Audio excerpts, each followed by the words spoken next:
सभी लोग निकाल लो कापी पेन। जा हिंदी की मैराथन क्लास लगभग 1 घंटा की है, जहाँ में जितने टॉपिक छूटे थे, जैसे वर्णमाला था, रस है, अलंकार है, वाक्य का शुद्धिकरण है, ये सब, लिंग है, वचन है, कारक हैं, सब पूरे कराए दे रहे कम शब्दों में। ठीक भैया, चलो हम शुरू कर रहे हैं। सबसे पहले हम वर्णमाला शुरू कर रहे हैं। वर्णमाला में मेन पॉइंट समझ लो। स्वर कितने होते हैं? 11। इन 11 स्वरों में जो छोटा आ, छोटी ई, छोटा ऊ और री है, ठीक, ये कहलाते हैं मूल स्वर या लघु स्वर। इनकी संख्या कितनी है? 4 है।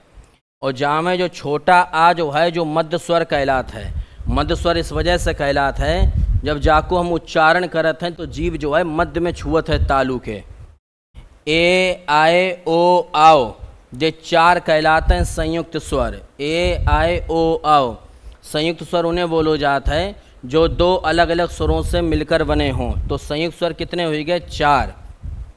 आगे देखो भैया, ये जो हमने लिखो है अंकी बिंदी और आहा, तो अंक को बोलते हैं अनुस्वार और आहा को बोलते हैं विसर्ग।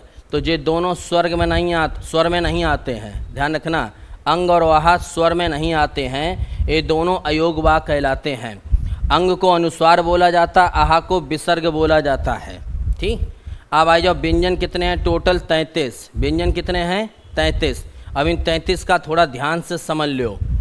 जो पहला का, खा, गा, घा, इंग्या है, इसको कहते हैं कंठस्थ व्यंजन।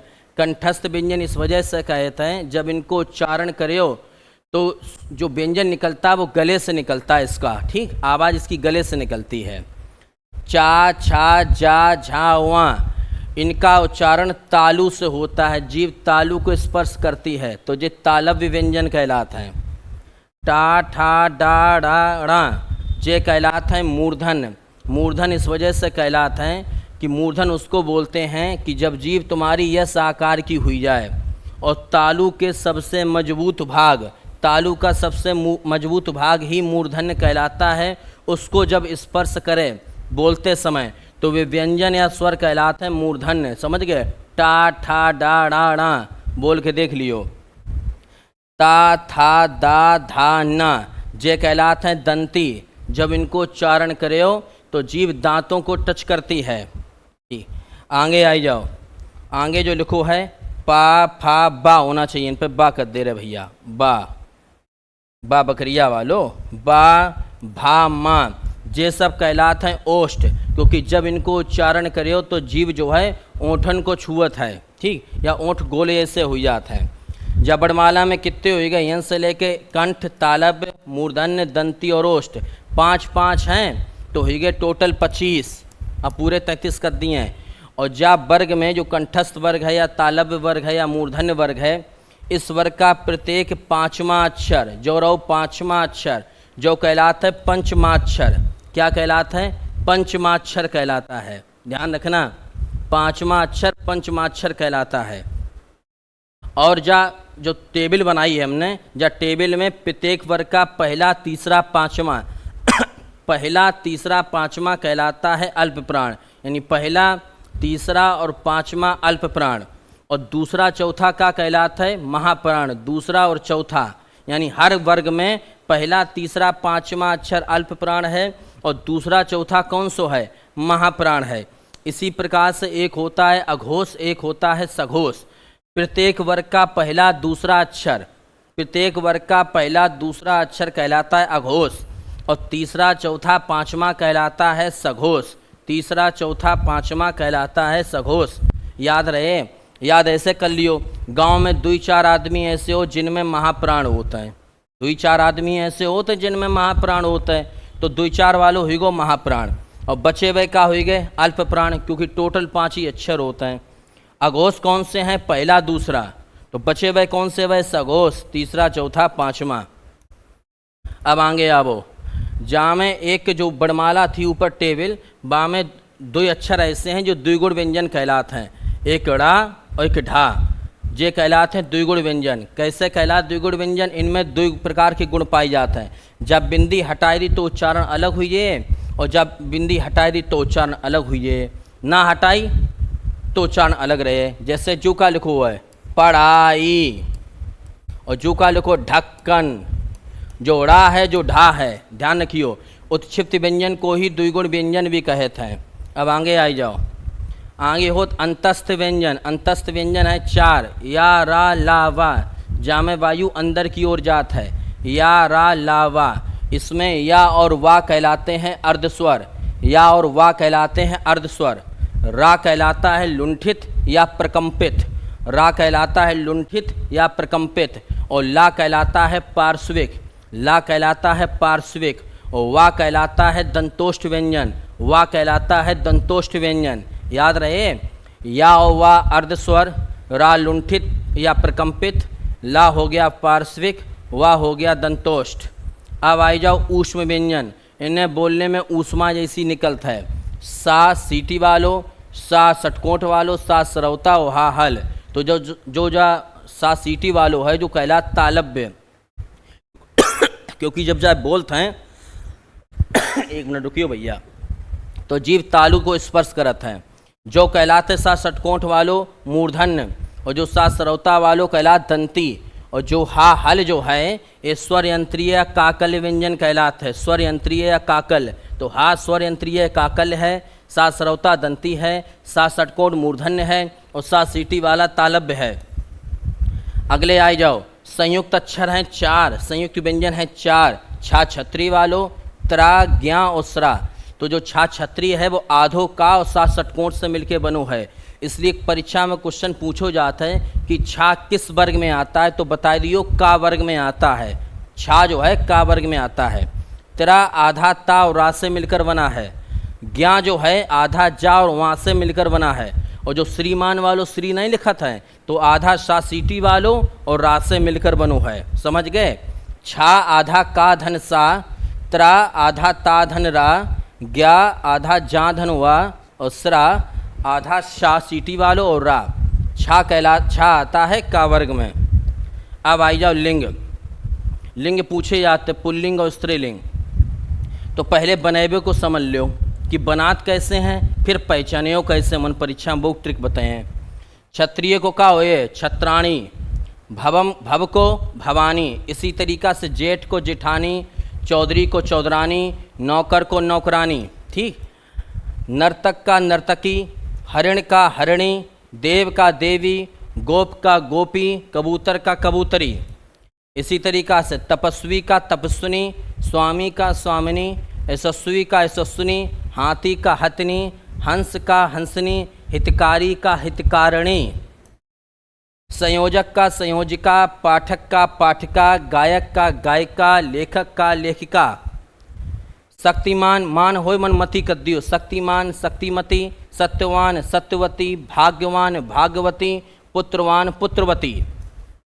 जहाँ में बढ़िया को डंडा लगाए दे। पूज्य को पूज्या, बाल को बाला, आचार्य को आचार्या, दाता को दात्री यानी ताकोत्री कर दियो, विधाता को विधात्री, नेता को नेत्री, अभिनेता को अभिनेत्री, रचयिता को रचयित्री, वीर का वीरांगना, साधु को साध्वी, ठठेरा का ठठेरिन, महान का महती, सम्राट का साम्राज्ञी। अब जे तो हमने तुम्हें वैसे बताए, हम इनकी ट्रिक सुन लो। परीक्षा में 4 ऑप्शन दी जात हैं। अब पूछो जात कौन सा शब्द पुल्लिंग है और कौन सा शब्द स्त्रीलिंग। तो सबसे बढ़िया तरीका है कि तुम उसका वाक्य प्रयोग करना। वाक्य प्रयोग करना, जाता है निकले तो पुल्लिंग, जाती है निकले तो स्त्रीलिंग, खाता है निकले तो पुल्लिंग, खाती है निकले तो स्त्रीलिंग। कोई भी शब्द को पुल्लिंग स्त्रीलिंग समझना हो तो तुम उसका वाक्य प्रयोग करके देखना। वाक्य प्रयोग करने में बड़ी की मात्रा निकल रही है तो समझ लो वो स्त्रीलिंग है, और नहीं निकल रही है तो वो पुल्लिंग है। जैसे हम बताएं, महान पुरुष के लिए यूज होता है, महती महिला के लिए। ठीक। सम्राट का साम्राज्ञी होगा। फिर रिपीट कर दे रहे, ठठेरा को ठठेरिन। पुरुष अगर साधु हो तो कोई बात नहीं, महिला है तो साध्वी कह ले। पुरुष के लिए वीर शब्द, महिला है वीरांगना। रचयिता पुरुष के लिए रचयित्री, दाता दात्री, विधाता विधात्री, नेता नेत्री, अभिनेता अभिनेत्री, पूज्य पूज्या, बाल बाला, आचार्य आचार्या, शक्तिमान शक्तिमती, सत्यवान सत्यवती, भाग्यवान भाग्यवती, पुत्रवान पुत्रवती। संयोजक का संयोजिका, गायक का गायिका, लेखक लेखिका, पाठक पाठिका, तपस्वी तपस्विनी, स्वामी स्वामिनी, यशस्वी यशस्विनी, हाथी हथनी, हंस हंसनी, हितकारी हितकारिणी। ठीक भैया, हरिण हरिणी, नर्तक नर्तकी, देव देवी, गोप गोपी, कबूतर कबूतरी, क्षत्रिय छत्राणी, भव भवानी, जेठ जिठानी, चौधरी चौधरानी, नौकर नौकरानी। बात पल्ले पड़ गई। उसके बाद कोई तुम्हें शब्द हो जाए, जैसे अगर हम तुम्हें कोई शब्द दे दें कि नदी, तो नदी बहता है कि नदी बहती है, तो तुम कहो नदी बहती है, और बहती है तो हो गया स्त्रीलिंग। कोई भी शब्द दो जाए वाको बाक प्रयोग करके दिखियो, बाक बनाए कि दिखियो। अगर बड़ी की मात्रा निकल रही है तो समझो स्त्रीलिंग है, और नहीं निकल रही है तो पुल्लिंग है। सीधी सी बात है मामे का, तुम बाक प्रयोग करके देखना। आगे आओ। विराम चिन्ह कामता प्रसाद ने कितने बताए थे? 20। अब कुछ विराम चिन्ह देखो, 20 नहीं पढ़ने हैं।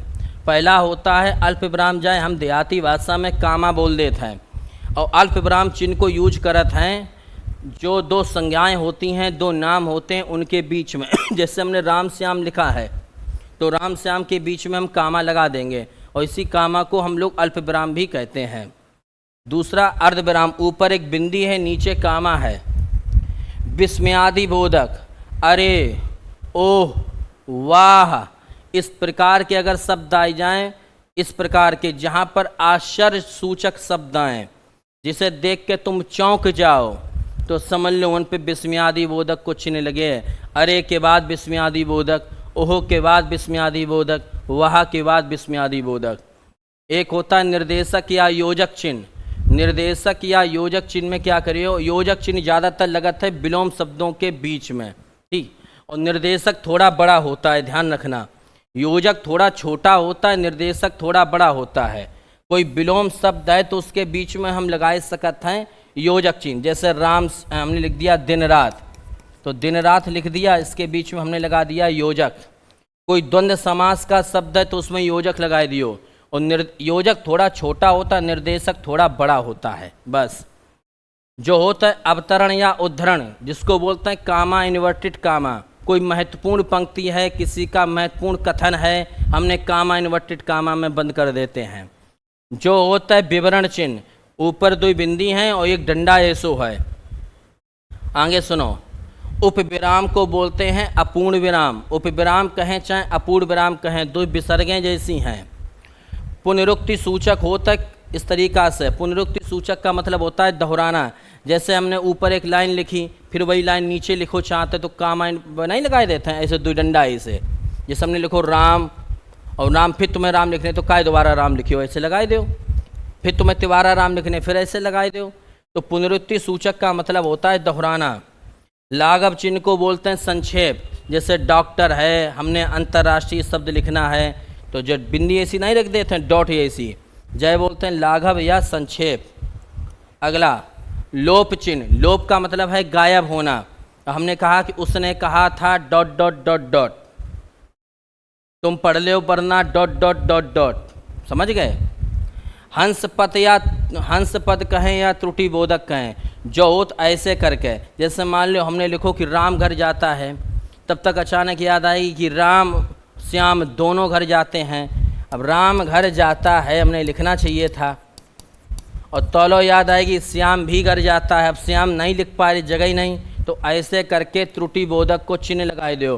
त्रुटि बोधक को हंस पद बोलते हैं, और यन लिख दो श्याम, बस बात खत्म हो गई।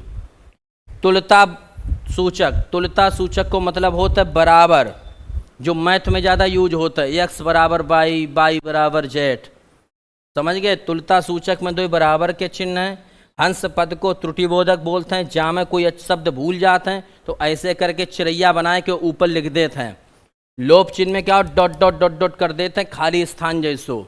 लाघव चिन्ह को संक्षेप बोलते हैं, जहाँ में डॉक्टर वालों, अंतर्राष्ट्रीय वालों, शॉर्टकट में लिखना। पुनरुक्ति सूचक में क्या होता है, कोई लाइन ऊपर लिखी, वही सेम लाइन हमें नीचे उतरवे है तो पुनरुक्ति सूचक लगाए दो।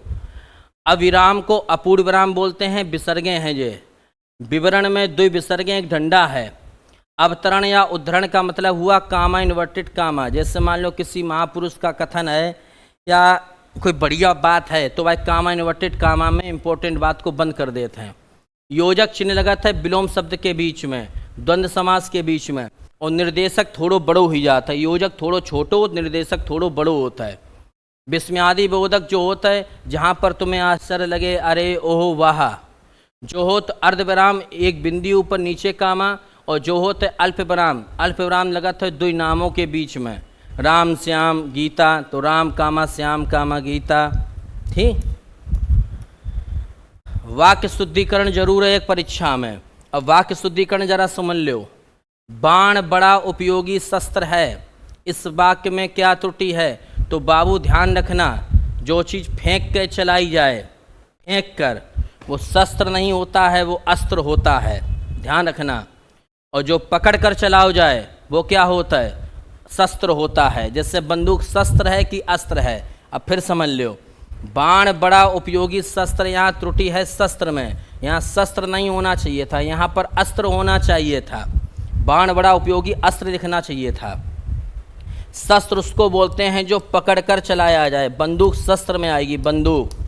तो जा ध्यान रखियो, बहुत पूछू जात। चिड़ियाँ गा रही हैं, इसमें गा में गलती है, क्योंकि चिड़ियाँ गा नहीं सकती हैं, चिड़ियाँ चहक रही हैं। गाना मनुष्य का काम होता है, पक्षियों का काम चहकना होता है। माली जल से पौधों को सींच रहा है, इस वाक्य में गलती है जल से, क्योंकि जल से ही सींचा जाएगा।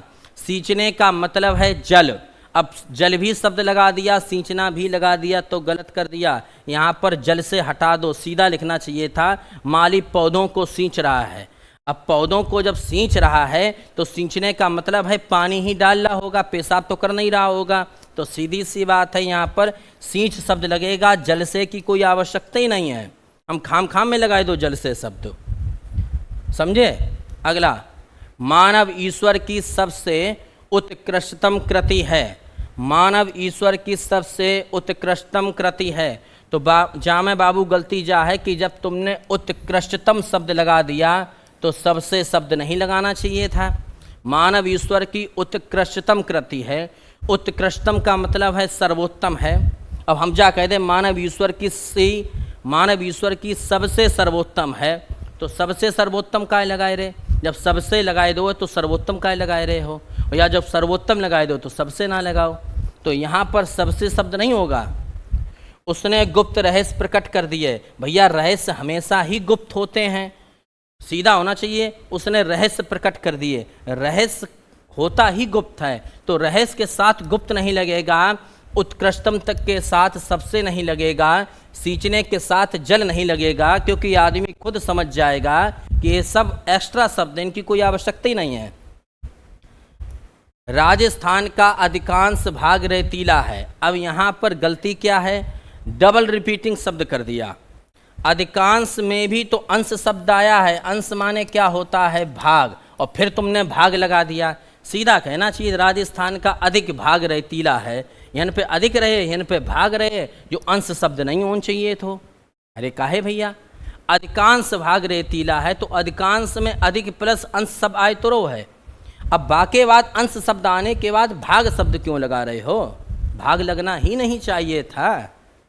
प्रातः काल के समय टहलना चाहिए। अब सुनो, तुमने कालू शब्द लगाए दो, समयु शब्द लगाए दो, अरे सीधी सी बात है, प्रातः काल टहलना चाहिए। अब प्रातः काल के साथ समय शब्द क्यों लगाए रहे? क्योंकि काल माने खुद ही समय होता है, तो एक शब्द की डबल रिपीटिंग नहीं करनी है। ये देखो, भीड़ में 4 पटना के व्यक्ति थे, ये गलत है। भीड़ में 4 पटना के व्यक्ति नहीं थे, भीड़ में पटना के 4 व्यक्ति थे। 4 पटना कहाँ है? पटना तो एक ही है। 4 पटना कहाँ है भाई? पटना तो एक है, और वास्तव में एक ही पटना है, दूसरी पटाई लफड़ा भो। अगला, उसने अनेकों विधा सीखी। ध्यान रखना, अनेक जो है खुद में बहुवचन है, और अनेक का अनेकों नहीं किया जाता है, ये ध्यान रखना हमेशा।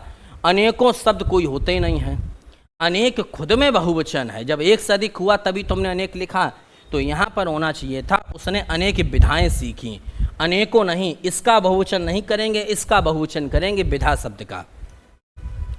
वह विविध विषय से परिचित है। अब विविध विषय नहीं, विविध शब्द ऐसे ही रहेगा, यानी विविधों नहीं होगा। विविध खुद में बहुवचन है, विविध के साथ जो विषय शब्द लगा है उसको बहुवचन बनाते हैं कि यह वह विविध विषयों का जानकार है या वह विविध विषयों से परिचित है। अब आगे देखो, वह एक विद्वान महिला है। भैया विद्वान शब्द जो लगता है पुरुष के साथ लगता है, महिला के साथ नहीं। वह विद्वान नहीं, वह विदुषी महिला है। वह एक महान महिला है लिखा होता तो महान नहीं होना, महती महिला है। महान शब्द पुल्लिंग है, विद्वान शब्द पुल्लिंग है। महान का स्त्रीलिंग होगा महती, विद्वान का स्त्रीलिंग होगा विदुषी। उसके प्राण निकल गए, ठीक, तो ध्यान रखना प्राण शब्द जो है हमेशा बहुवचन में प्रयोग होता है, प्राण निकल गए। ये भी याद रखना, वाह कितना सुंदर दृश्य है, ये वाक्य शुद्ध लिखा है। जब भी कोई विस्मयादि बोधक शब्द आए, वाह, अरे, ओह, तो वहाँ पर क्या होगा, उस शब्द के बाद तुम्हें विस्मयादि बोधक चिन्ह लगाने हैं। जैसे वाह के बाद लगा दिया, अरे के बाद लगा दिया और नहीं लगा तो समझो वो वाक्य गलत है। निरपराधी व्यक्ति को दंड नहीं मिलना चाहिए। निरपराधी नहीं होता भैया, निरपराध होता है। इस वाक्य में कहाँ त्रुटि है, यहाँ पर त्रुटि है। निरपराधी नहीं होना चाहिए था, यहाँ पर निरपराध होना चाहिए था। निरपराध, निरपराध व्यक्ति को दंड नहीं मिलना चाहिए, हमने निरपराधी लिख दिया, ये गलत हो गया। अब फिर समझ लो, निरपराधी नहीं निरपराध होता है। कोई भी विस्मयादि बोधक शब्द आए तो उसके बाद विस्मयादि बोधक चिन्ह लगाना है। प्राण है, हस्ताक्षर हैं, बहुवचन शब्द होते हैं। महिला कोई लिखा हुआ है, स्त्रीलिंग कोई शब्द है तो विदुषी या महती शब्द यूज करेंगे, विद्वान शब्द यूज नहीं करेंगे। विविध खुद में बहुवचन है तो यहाँ पर विषयों होगा। अनेकों का, अनेक का अनेकों नहीं लिखा जाता, हमेशा अनेक लिखा जाता है। चार पटना नहीं, पटना के चार व्यक्ति। प्रातः काल के समय एक गलत हो गया क्योंकि काल के साथ समय शब्द नहीं लगेगा, क्योंकि काल माने खुद समय होता है। अधिकांश भाग रेतीला है, अधिकांश के साथ भाग शब्द नहीं लगेगा क्योंकि अंश माने खुद भाग होता है। गुप्त रहस्य प्रकट किए, क्योंकि रहस्य खुद गुप्त होते हैं तो यहाँ गुप्त शब्द नहीं लगेगा। सर्वोत्तम या उत्कृष्टतम के साथ सबसे शब्द नहीं लगेगा। जल से पौधों को सींच रहा है, सींचने का मतलब ही जल है तो जल से शब्द नहीं लगेगा।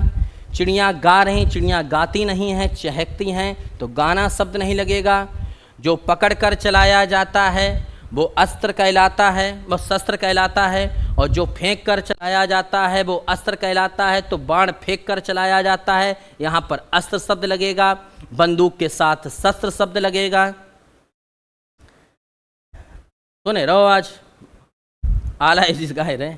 बहुवचन, कुछ शब्द ऐसे होते हैं बाबू जो सदैव बहुवचन में होते हैं, जैसे प्राण निकल गए, दर्शन हुए, आंसू आए, लोग मिले, बाल टूटे, समाचार प्राप्त हुए, हस्ताक्षर किए। तो जहाँ ये ध्यान रखना, प्राण दर्शन आंसू, प्राण दर्शन आंसू, लोग बाल समाचार हस्ताक्षर, ये हमेशा बहुवचन होते हैं। ये भी याद रखना, चाकू का बहुवचन चाकू ही रहेगा, चाकुओं मत कर देना, एग्जाम में बहुत पूछा गया। बधू का बधुएं होगा, कथा का कथाएं होगा, कविता का कविताएं होगा, महिला का महिलाएं होगा, भुजा का भुजाएं होगा। ठीक इसी प्रकार से नहर का नहरें, कलम का कलमें, छात्र का छात्रगण, आँख का आँखें, कवि का कुछ लोग कवि जन कर देते हैं, लेकिन हकीकत में कवि का बहुवचन कवि वृंद है, गुरु का गुरुजन है, शिक्षक का शिक्षकगण है। फिर समझ लो कि सदैव बहुवचन कौन है, प्राण है, दर्शन है, आंसू है, लोग हैं। प्राण है, दर्शन है, आंसू हैं, लोग हैं, बाल है, समाचार है, हस्ताक्षर है। चाकू का बहुवचन चाकू, बधू का बधुएं, कथा का कथाएं, कविता का कविताएं, महिला का महिलाएं, भुजा का भुजाएं, शिक्षक का शिक्षकगण, नहर का नहरें, कलम कलमें, छात्र छात्रगण, आँख का आँखें, कवि का कविवृंद, गुरु का गुरुजन। सदैव एक वचन वाले, क्रोध आया, क्षमा, छाया, क्रोध क्षमा छाया, प्रेम जल जनता, क्रोध क्षमा छाया, प्रेम जल जनता, दूध वर्षा हवा आग, दूध वर्षा हवा आग, ये सब एक वचन होते हैं। अब सीधी बात सुन लो। सीधी बात यह है कि जो भी शब्द दो जाए उसको तुम वाक्य प्रयोग करो। वाक्य प्रयोग करने पर रहे हैं, रहे थे, पढ़े हैं, पढ़े थे, ठीक, रहे हैं, रहे थे, पढ़े हैं, पढ़े थे। कहने का तात्पर्य है कि जहाँ पर हैं शब्द आई जाए अंकी बिंदी वालों हैं, या एक ही मात्रा आई जाए वाक्य प्रयोग करते समय, किसी शब्द का जब वाक्य प्रयोग किया हमने और हैं और थे और पढ़े, इस तरीक़ा से अंकी बिंदी वालों शब्द आई जाए समझो बहुवचन है, नहीं आओ तो समझो एक वचन है। ठीक, अब जैसे एक ही मात्रा आई है, एक ही मात्रा आई है चाहे है आई जाए तो समझो आपको बहुवचन है। जैसे क्रोध आया, ठीक, क्रोध आया, आग जली, प्रेम हुआ, जहाँ में ना है आयरो ना ए आयरो है, तो इसका मतलब है कि ये सब शब्द कैसे हैं, एक वचन। अब देखो बहुवचन की तरीका बताएं। अब जो तो प्राण निकले, दर्शन हुए, आंसू निकले, लोग मिले, तो इसका मतलब एक ही मात्रा जब आई जाए या हैं आई जाए लास्ट में, फिर समझ लो कि एक ही मात्रा आई जाए या हैं आई जाए हैं, तो समझ लो भैया वो शब्द बहुवचन है, अन्यथा वो एक वचन है। बात खत्म हुई गई, बात पल्ले पड़ गई। वाक्य प्रयोग करके देखना जो भी शब्द तुमको दिया जाए। हाँ भैया, प्रत्यय, प्रत्यय में इतना याद रखना, प्रत्यय हमेशा मूल शब्द के पीछे लगता है, और प्रत्यय हो चाहे उपसर्ग हो हमेशा मूल शब्द में ही जोड़ा जाता है। जैसे मूल शब्द क्या है, भूगोल, भूगोल में हमने एक प्रत्यय लगाया, भौगोलिक हो जाएगा। भूगोलिक मत कर देना, क्योंकि प्रत्यय लगने के बाद भी शुद्ध शब्द बन के आता है, भूगोलिक कोई शब्द ही नहीं होता है। हम जो एक बार गलत कर चुके हैं, हमने जहाँ समझी कि भूगोल है, भूगोल में एक प्रत्यय पीछे जोड़ो जाए, तो पीछे जोड़ो जाए तो ई की मात्रा जा में जोड़ दो और पीछे लिख दो का, हम भूगोलिक लिख गए। लेकिन जो तो ध्यान रखो कि प्रत्यय जोड़ो चाहे उपसर्ग जोड़ो चाहे कछु जोड़ो, जो शब्द बन के आएगा उपसर्ग प्रत्यय जोड़ने के बाद वो शब्द भी तो शुद्ध होना चाहिए। तो भूगोल में एक प्रत्यय जोड़ियो तो भौगोलिक, इतिहास में एक प्रत्यय जोड़ियो ऐतिहासिक, लोक में एक प्रत्यय जोड़ियो लौकिक। कभी कभी उल्टा पूछते हैं कि भौगोलिक में मूल शब्द क्या है, भूगोल, प्रत्यय क्या है एक, ऐतिहासिक में मूल शब्द क्या है, इतिहास, प्रत्यय क्या है एक, लौकिक में मूल शब्द क्या है, लोक, प्रत्यय क्या है एक। जिस तरीका से विज्ञान में एक प्रत्यय जोड़ियो वैज्ञानिक, अंश में एक प्रत्यय जोड़ियो आंशिक। अब आ जाओ एक प्रत्यय है इया, इया को जरा समझो। मूल शब्द या प्रत्यय से बने दो शब्द हमने लाए, एक है रसोईया, एक है पुलिया। रसोईया में मूल शब्द क्या है, रसोई, पुलिया में मूल शब्द क्या है, पुल। रसोई में इया प्रत्यय जोड़ियो रसोईया, पुल में इया प्रत्यय जोड़ियो पुलिया, क्योंकि मूल शब्द रसोई होता है, मूल शब्द पुल होता है। इनमें प्रत्यय जोड़ने पर रसोईया या पुलिया बन के आया तो ये भी शुद्ध शब्द हैं। ठीक, अगला बड़ी की मात्रा वाला प्रत्यय देखो, मूल शब्द है सरकार, सरकार में बड़ी की मात्रा जोड़ दो बन गो सरकारी। मूल शब्द है हलवा, हलवा में बड़ी की मात्रा जोड़ दो बन गो हलवाई। समझे, मूल शब्द में ही जोड़ना है। अगला देखो ईला, ईला प्रत्यय है, बड़ी की मात्रा उल्ला, ईला में। सर में मूल शब्द है, सर में ईला प्रत्यय जोड़ो शर्मीला। जहर मूल शब्द है, ईला प्रत्यय जोड़ो जहरीला। पत्थर मूल शब्द है, ईला प्रत्यय जोड़ा पथरीला। तो कुल मिलाए के मूल शब्द देखो, मूल शब्द क्या है, मूल शब्द में ही प्रत्यय जोड़ना है हमको। जैसे एक प्रत्यय है आई, अब मूल शब्द क्या है, भला, भला में आई प्रत्यय जोड़ो भलाई। मूल शब्द है बुरा, बुरा में आई प्रत्यय जोड़ो बुराई। एक प्रत्यय है उक, उक में ध्यान रखियो कि मूल शब्द क्या है, भिक्षा, भिक्षा में उक शब्द जोड़ो तो भिक्षुक। एक प्रत्यय है आलू, मूल शब्द क्या है, दया, दया में आलू जोड़ो तो का हुईगो दयालु। आगे देखो खिलौना, खिलौना में मूल शब्द है खेल, और जहाँ में औना प्रत्यय जोड़ दो तो हुईगो खिलौना। पढ़ाई में मूल शब्द है पढ़, जहाँ में आई प्रत्यय जोड़ दो पढ़ाई। तैराक में मूल शब्द है तैर, जहाँ में आक प्रत्यय जोड़ दो हुईगो तैराक। लिखावट में मूल शब्द है लिख, जहाँ में आवट प्रत्यय जोड़ दो लिखावट। भूखा में मूल शब्द है भूख, जहाँ में आप प्रत्यय जोड़ दो भूखा। इयाली मूल शब्द है खुशहाली, खुशहाली में मूल शब्द है खुश, खुश में इयाली प्रत्यय जोड़ दो खुशहाली। मूल शब्द है हरा, हरा में इयाली प्रत्यय जोड़ दो इयाली हरियाली। ठीक। मूल शब्द है डाका, डाका में ऐत प्रत्यय जोड़ दो डकैत। मूल शब्द है लाठी, लाठी में ऐत प्रत्यय जोड़ दो लठैत। मूल शब्द है लुट, लुट में एरा प्रत्यय जोड़ दिया लुटेरा। मूल शब्द है चाचा, चाचा में एरा प्रत्यय जोड़ दिया चचेरा। मेरे कहने का मतलब आप समझे कि मूल शब्द में ही जोड़ना है। अब रिपीट सुन लो। चाचा में एरा जोड़ियो चचेरा, लुट में एरा जोड़ियो लुटेरा, लाठी में ऐत जोड़ियो लठैत, डाका में ऐत जोड़ियो डकैत, खुश में इयाली प्रत्यय जोड़ियो खुशहाली, हरा में इयाली प्रत्यय जोड़ियो हरियाली, भूख में आ जोड़ियो तो भूखा, लिख में आवट प्रत्यय जोड़ियो तो लिखावट, तैर में आक प्रत्यय जोड़ियो तैराक, पढ़ में आई प्रत्यय जोड़ियो पढ़ाई, खेल में औना प्रत्यय जोड़ियो खिलौना।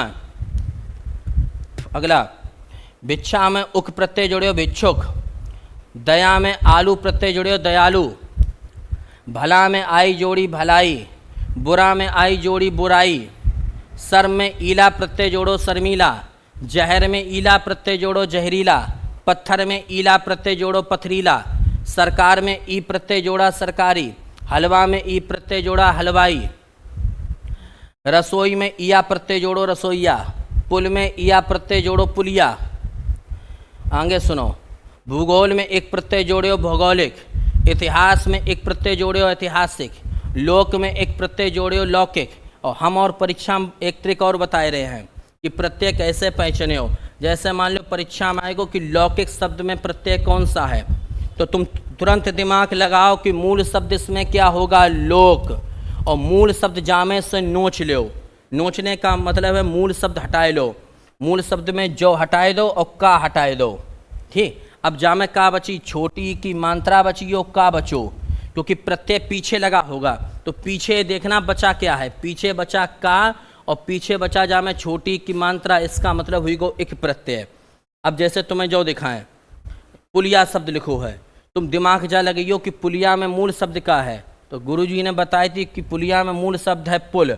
अब बेटा पुल काटो, पुल काटो, पुल पुल काट दो, और पुल काटने के बाद पीछे का बचो है छोटी की मात्रा और का बचो है या, तो हुई गो या। आगे नहीं देखने हैं, पीछे देखने हैं, क्योंकि प्रत्यय हमने पीछे जोड़ा है। अब जैसे एक और देख लो, जो हमने जहरीला लिखो है जहरीला। अब जामे जा देखियो कि मूल शब्द का होता है जहर, मूल शब्द जहर है भैया, मूल शब्द जहर काट दो, जहर हमने काट दो। अब जहर काटने के बाद बड़ी की मात्रा बची है और ला बचो, इसका मतलब ईला प्रत्यय है। आगे आओ, इधर देखो, समझ में आएगा भैया। अब आगे बढ़े यार, समय नहीं है, फटाफट कराएं। अब आई जाओ रस।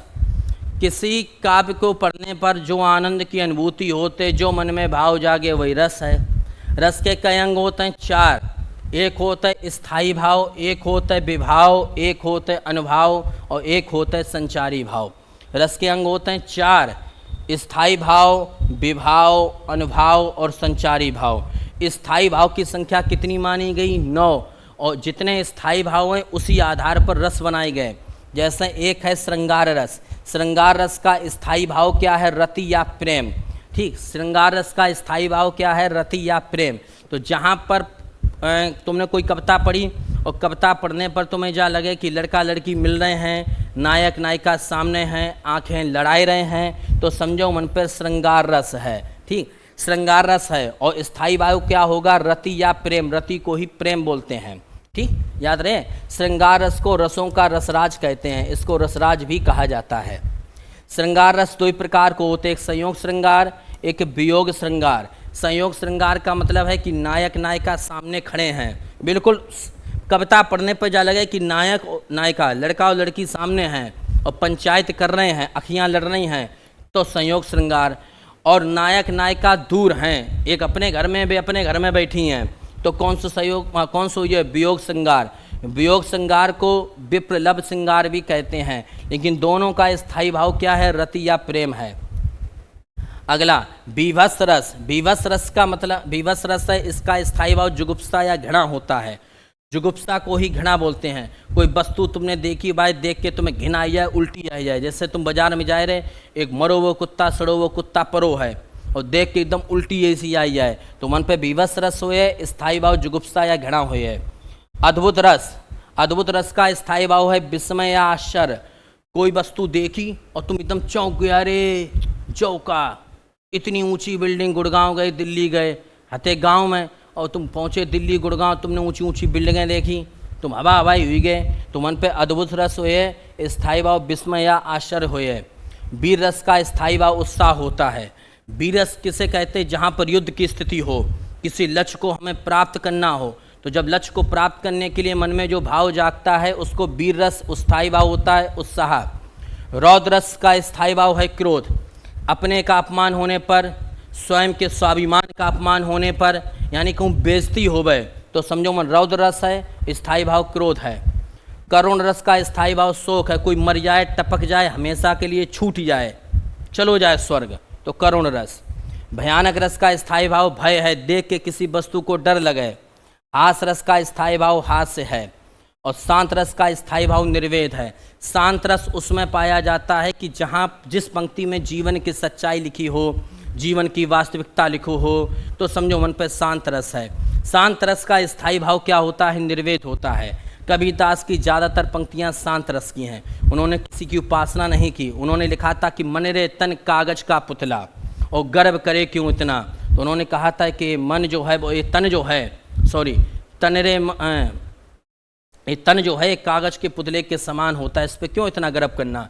शांत रस तो शांत है, ना किसी से प्रेम है ना किसी से घृणा है, इसलिए निर्वेद है। निह माने नहीं, और वेद माने कोई वेदना यानी पीड़ा। तो शांत रस को इसी वजह से नाटक में इस रस को रस नहीं माना जाता है। क्वेश्चन सीधा पूछा जाता है, किस रस को नाटक में रस नहीं मानते हैं? तो शांत रस को नाटक में रस नहीं माना जाता है। आगे ध्यान रखियो, जो श्रृंगार रस थो इसके दो हिस्सा कर दिए गए। श्रृंगार रस से ही बना वत्सल रस और एक बना भक्ति रस। वत्सल रस किसको बोलते? माँ का बच्चे के प्रति जो प्रेम होता है। कोई ऐसी पंक्ति लिखी जिसमें माँ बच्चे को दुलार रही है, प्रेम कर रही है, तो वहाँ पर वात्सल्य रस होगा, और इसका स्थायी भाव वत्सलता होता है, क्योंकि वत्स माने होता है बच्चा, वत्स माने होता है बच्चा। भक्ति रस, भक्ति रस का स्थायी भाव भगवत है। हम किस राम की पूजा करें, कृष्ण की पूजा करें, शिव की पूजा करें, अल्लाह की पूजा करें, किसी देवी देवता को पूजते हैं, तो समझो वहाँ पर भक्ति रस है, इसका स्थायी भाव भगवत है। याद रखना। आगे संचारी भाव उन्हें बोलते हैं जो आते जाते रहते हैं, इनकी संख्या है 33, और संचारी भाव को ही व्यभिचारी भाव भी कहा जाता है।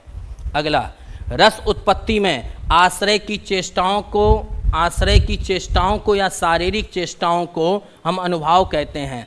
जैसे हमारे मन में कोई रस जागा तो हमारे शरीर में परिवर्तन होगा, कभी रोंगटे खड़े हो जाएंगे, कभी हाथ पैर कांपेंगे, कभी चेहरे का रंग उड़ जाएगा, कभी आंखें बाहर आ जाएंगी।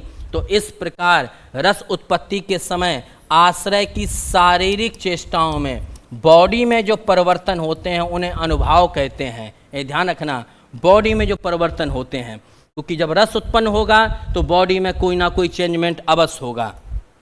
एक भैया भरत मुनि थे, तो भरत मुनि ने क्या कहा था? भरत मुनि ने स्थायी भाव को कोई भाव नहीं माना है। ये ध्यान रखना, भरत मुनि ने एक श्लोक लिखा था, विभानुभाव व्यभिचारी संयोगाद्र निष्पत्ति, विभानुभाव व्यभिचारी संयोगाद्र निष्पत्ति। यानी उन्होंने कहा था, इस सूत्र को अगर पढ़ा जाए तो विभाव, रस के 4 अंग हैं, तो उन्होंने विभाव को रस का अंग माना है, अनुभाव को माना है, व्यभिचारी भाव यानी संचारी भाव को रस का अंग माना है, लेकिन भरत मुनि ने स्थायी भाव को रस का अंग नहीं माना है। ये ध्यान रखना।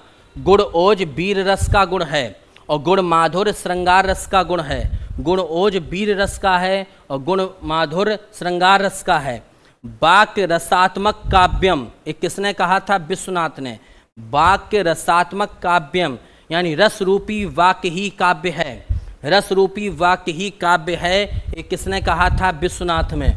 अब आई जाओ अलंकार, एक बार रिपीट करते चलो। वाक्य रसात्मक काव्यम विश्वनाथ, गुण माधुर श्रृंगार रस, गुण ओज वीर रस। और जो भरत मुनि हैं, इन्हें स्थायी भाव को रस का अंग नहीं माना है। रस उत्पत्ति के समय शरीर में जो परिवर्तन होते हैं उनको अनुभाव कहते हैं। संचारी भाव को व्यभिचारी भाव कहते हैं, इनकी संख्या 33 है। एक है वात्सल रस, माँ का बच्चे के प्रति प्रेम, इसका स्थायी भाव वत्सलता है। भक्ति रस स्थायी भाव भगवत है। अगला शांत रस का स्थायी भाव निर्वेद है, नाटक में से रस नहीं माना जाता है। हास्य का हास्य है, भयानक का भय है, करुण का शोक है, रौद्र का क्रोध है, वीर का उत्साह है, अद्भुत का विस्मय है, विवश का जुगुप्सा या घृणा है। श्रृंगार रस के दो हिस्सा हो गए, संयोग श्रृंगार, वियोग श्रृंगार। श्रृंगार रस को रसों का रसराज कहते हैं। वियोग श्रृंगार को विप्रलभ श्रृंगार भी कहा जाता है। आ जाओ अलंकार। अलंकार में पहले ध्यान रखना, अलंकार का शाब्दिक अर्थ होता है आभूषण, और अलंकार में कौन सा उपसर्ग लगा हुआ है? अलम। ठीक, अलंकार मूलतः 3 प्रकार के हैं, शब्दा, अर्था और आधुनिक। अलंकार मूलतः 3 प्रकार के हैं, शब्दा, अर्था और आधुनिक। आधुनिक अलंकार को पाश्चात्य अलंकार भी कहा जाता है। अब सबसे पहले अलंकार की पहचान समझ लो। एक होता अनुप्रास अलंकार, जहाँ पर एक ही अक्षर बार बार आए, एक ही अक्षर बार बार आए, वन पे अनुप्रास अलंकार है।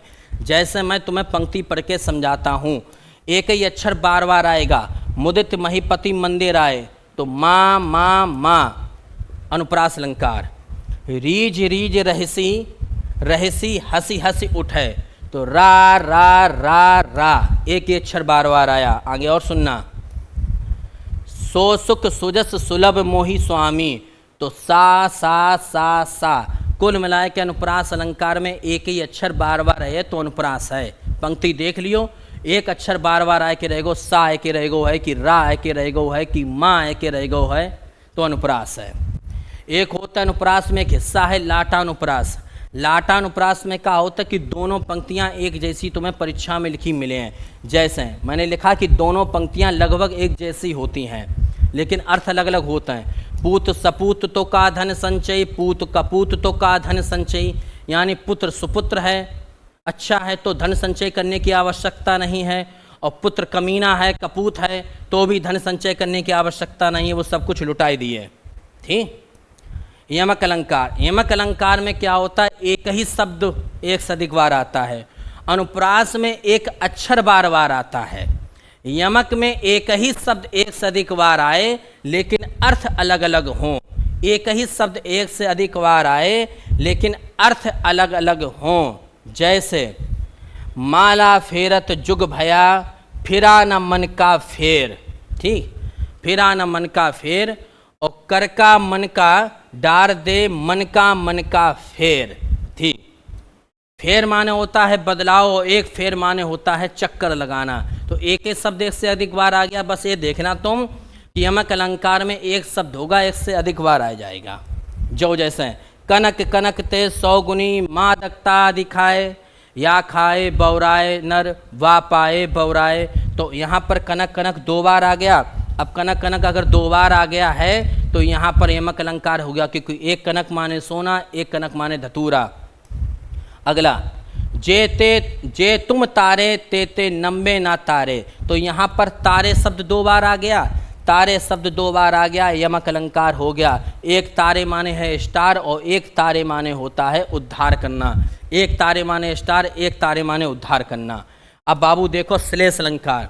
श्लेष और यमक में लोगों को कन्फ्यूजन हो जाए, हम तुम्हें सीधी बताए दें। यमक अलंकार में एक शब्द ऐसो है जो एक से अधिक बार, यानी 2 बार या 2 बार आते, ज़्यादातर 2 बार हुए। कोई कोई पंक्ति ऐसी जहाँ में 3 बार रिपीट करते हैं। श्लेष माने होता है चिपका हुआ। श्लेष अलंकार की परिभाषा सीधी सीधी समझ लो, जहाँ पर कोई शब्द जहाँ एक ही शब्द एक बार आए, यानी कोई अनेकार्थी शब्द आए। श्लेष अलंकार में क्या होगा? कोई एक ही शब्द आएगा और एक बार आएगा, और एक बार आने के बाद उस शब्द के अनेक अर्थ होंगे। तो कुल मिलाए के श्लेष माने समझ लो जहाँ पर कोई अनेकार्थी शब्द आ जाए। अनेकार्थी शब्द उनको बोलते हैं जिनके एक से अधिक अर्थ हों। जैसे पानी शब्द आ गया, अब पानी माने इज्जत होता है, पानी माने चमक होता है, पानी माने स्वाभिमान होता है, तो लो हो गया। ठीक। प्राण शब्द आ गया, प्राण माने जीवन है, प्राण माने पुत्र है, प्राण माने वायु है, प्राण माने जल है। कोई अनेकार्थी शब्द मिले, जैसे चरण धरन चिंता करत, फिर चितवत चहूँ और सुबरन को ढूंढत फिरे कभी व्यभिचारी चोर। तो यहाँ पर कौन सा शब्द आ गया? सुवर्ण।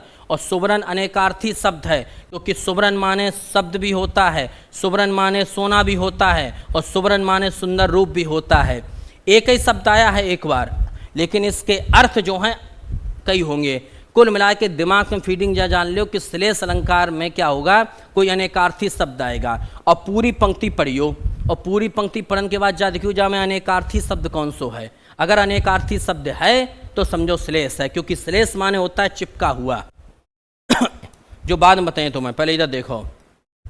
रावण सिर सरोज वनचारी और चली रघुवीर सिली मुखधारी। रावण सिर सरोज वनचारी और चली रघुवीर सिली मुखधारी। यानी पे सिलीमुख अनेकार्थी शब्द है। सिलीमुख माने भौरा होता है, सिलीमुख माने तीर होता है, सिलीमुख माने मूर्ख होता है। सिलीमुख अनेकार्थी शब्द आएगो, श्लेष अलंकार हुईगो। ठीक, याद रहे भैया। एक और ध्यान रखिए, रहमन पानी राखिए बिन पानी सब सून, और पानी गई ना उबरे मोती माने शून। जो श्लेष अलंकार में अपवाद जैसो है, कायक माने यहाँ पर पानी शब्द कई बार आओ है। तो आधे लोग जा कहें कि साहब पानी शब्द कई बार आओ है, और आपने जा कही थी कि कोई शब्द एक ही बार आना चाहिए, एक ही बार आए तो श्लेष है, और एक से अधिक बार आई जाए तो वो यमक है। तो यहाँ पर आप इसको रट लियो, अभी समझाने का समय नहीं बचा है। समझ गए? अनुप्रास में एक अक्षर है, यमक में एक शब्द एक से अधिक बार है, और श्लेष में एक शब्द एक ही बार है, लेकिन अनेकार्थी कोई शब्द है। उपमा अलंकार, उपमा अलंकार में तुलना वाले शब्द आते हैं। उपमा अलंकार की पहचान जाए कि जहाँ पर सा सी तुल्य सम जैसा सरिस के समान, यानी तुलना वाले शब्द आए जाएँ। जहाँ पर दो वस्तुओं की तुलना कर दी जाए, किसी वस्तु की तुलना कर दी जाए तो उन पर उपमा अलंकार हुए। पीपर पात सरिस मन डोला, यानी पीपल के पत्ते के समान मन डोला। तो हमने मन की तुलना पीपल के पत्ते से की, साथ में सरिस शब्द आ गया, ये देखो लिखा सरिस। हरिपद कोमल कमल से, तो हरि के जो पद हैं, पैर हैं, वो कोमल कमल जैसे हैं, तो हमने उनके पैरों की तुलना कमल से कर दी। तुलना करी जाए, कंपेयर करी जाए जहाँ पर किसी वस्तु की, तो वहाँ पर उपमा अलंकार होगा। और तुलना करने के लिए बाबू हम सा सी समान जैसे के समान सरिस ऐसे शब्द यूज करते हैं। जैसे समझ गए, यहाँ तुलना की जाए। रूपक अलंकार, रूपक अलंकार में क्या होता है, तुलना नहीं करते वस्तु को।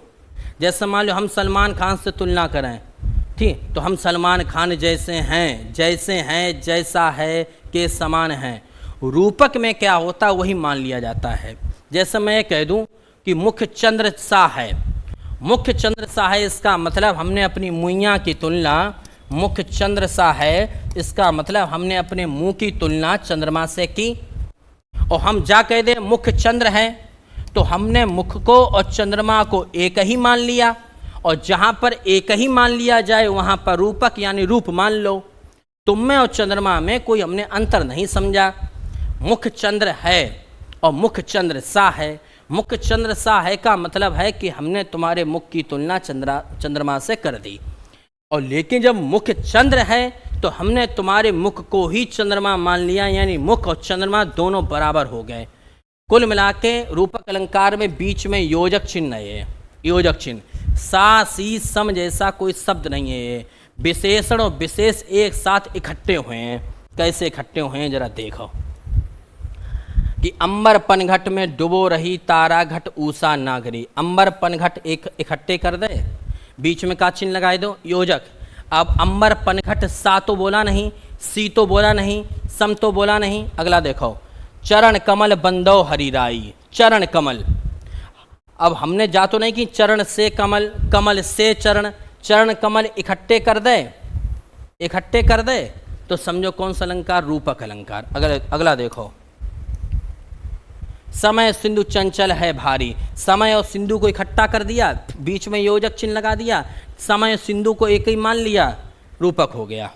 अगला, उदित उदयगिरी मंच पर, क्या लिखो है, उदित उदयगिरी मंच पर रघुवर बाल पतंग। तो यहाँ पर देखना गिरी मंच को एक ही मान लो, गिरी मंच को। शशि मुख पर घूंघट डाले, शशि और मुख को यानी चंद्रमा और मुख को एक ही मान लिया। यानी कुल मिला के कह सकत उपमेय और उपमान को एक ही मान लिया जाए, विशेषण और विशेष को एक ही मान लिया जाए। जिस शब्द से हम तुलना करते हैं उस शब्द में और हम में कोई अंतर ना रखा जाए, एक ही मान लिया जाए तो रूपक है। उत्प्रेक्षालंकार में मनु मानो जनु जानो, यानी जानकर या समझकर ऐसा कोई शब्द आई जाए तो समझो उत्प्रेक्षालंकार है। मनु मानहो जनु जानहो आई जाए, जैसे मनहु नीलमणि शैल पर आतप पर्यो प्रभात, कौन सा शब्द आएगा? मनहु, उत्प्रेक्षा पर टिक कर दियो। मानो हवा के जोर से सोता हुआ सागर जगा, मानो शब्द आएगा, उत्प्रेक्षा पर टिक कर दियो। मानो शब्द आई जाए, मनु शब्द आई जाए, जनु आई जाए, जानो आई जाए, उत्प्रेक्षा कर दियो। विभावना, विभावना अलंकार का मतलब होता है यहाँ पर बिनु शब्द आएगा, यानी जहाँ पर बिना कारण के भी काम होना पाया जाए, बिना कारण के भी काम होना पाया जाए वहाँ पर विभावना अलंकार होता है, बिना कारण के भी काम हो जाए। जैसे बिनु पद चले सुने बिनु काना, बिना पैरों के चलता है, और सुने बिनु काना, बिना कानों के सुनता है। आनन रहित सकल रस भोगी, बिना मुख के सारे रसों का पान करता है। तो विभावना अलंकार में बिनु शब्द आएगा या रहित शब्द आएगा, अर्थात जहाँ पर बिना कारण के काम होना पाया जाए। मानवीकरण, मानवीकरण किसको बोलते हैं? जहाँ निर्जीव वस्तु में सजीव के गुण, निर्जीव वस्तु में सजीव के गुण, मानव जैसे गुण दिखाई पड़े तो वहाँ पर मानवीकरण अलंकार है। जैसे हम जा कह दें कलियाँ हंसी, अब कली निर्जीव वस्तु है, वो कैसे हंस सकती है? कि चंद्रमा मुस्कुराया, चंद्रमा कैसे मुस्कुरा सकता है? हम निर्जीव वस्तु में, प्राकृतिक वस्तुओं में सजीवता के गुण डाल दें, मानव वाले गुण डाल दें तो इसका मतलब वो मानवीकरण अलंकार है। जैसे समझो जो हमने लिखो है, मेघमय आसमान से उतर रही है, वह संध्या सुंदरी परी धीरे धीरे। अब जरा सुनना ध्यान से कि मेघमय आसमान से उतर रही है, वह संध्या सुंदरी परी धीरे धीरे, परी धीरे धीरे। संध्या को सुंदरी माना है तो संध्या को धीरे धीरे उतर सकता है। संध्या के का हाथ पांव होता है, संध्या का मतलब है शाम के, दोपहर के या रात के कहीं हाथ पांव होते हैं। निर्जीव वस्तु है और सजीवता के हमने गुण देख लिए। ठीक, अगला सुनो, एक होता है विरोधाभास अलंकार। विरोधाभास का मतलब होता है तुम्हें विरोध का आभास होगा लेकिन विरोध होता नहीं है। जैसे या अनुरागी चित्त की गति समझे नहीं कोई, और ज्यों ज्यों बूढ़े श्याम रंग त्यों त्यों उज्जवल होए। तो देखो जो विरोधाभास अलंकार है